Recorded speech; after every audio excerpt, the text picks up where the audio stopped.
Hi, it's Mrs. Moret with help for the Algebra 2 review for final.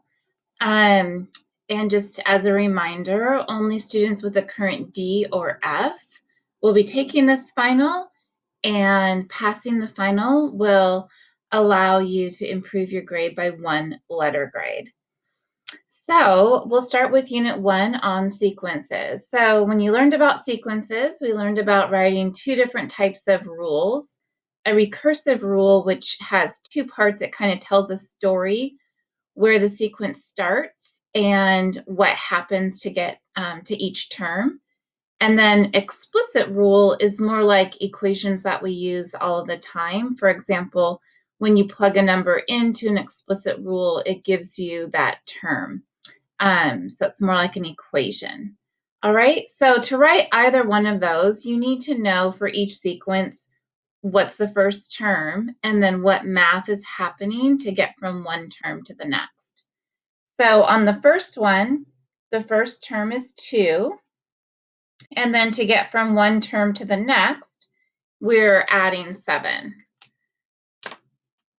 So let me change, my pen's running out of ink. So again, it starts with 2. And I think I said adding 7. It's actually adding 5. So starting with 2, and then we're adding 5 each time.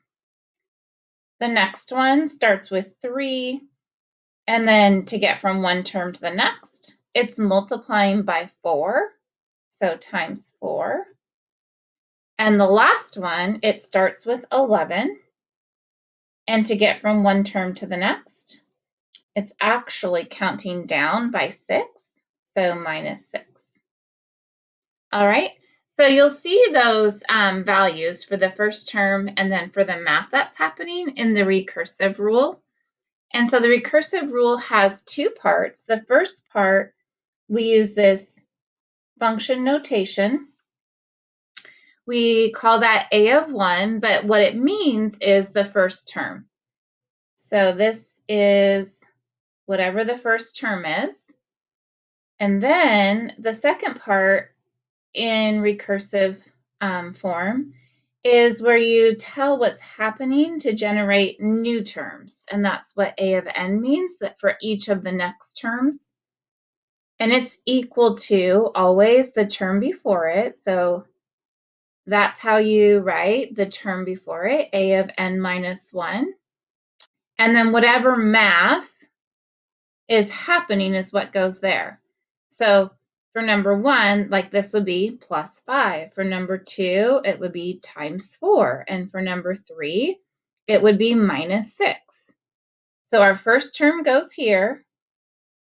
So I'll write that for number 1. A of 1 is equal to 2. On number 2, the first term is 3. And on number 3, the first term is 11. Okay, so that always comes first in the recursive rule.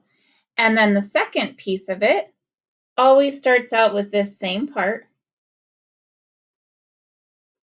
Oops. Okay, so each one starts like that, and then you just say what's happening. So this one is plus 5. And then for number 2, it's multiplying by 4. So A of n equals A of n minus 1, and then just times 4.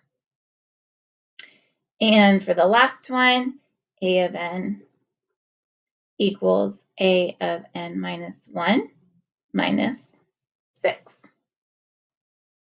All right, so then to rewrite each of these in the explicit rule, the explicit rule just has one part. And it looks a little bit similar. It's kind of like combining the two of these. So we say A of n equals whatever that first term is, so 2, and then the math, so plus 5.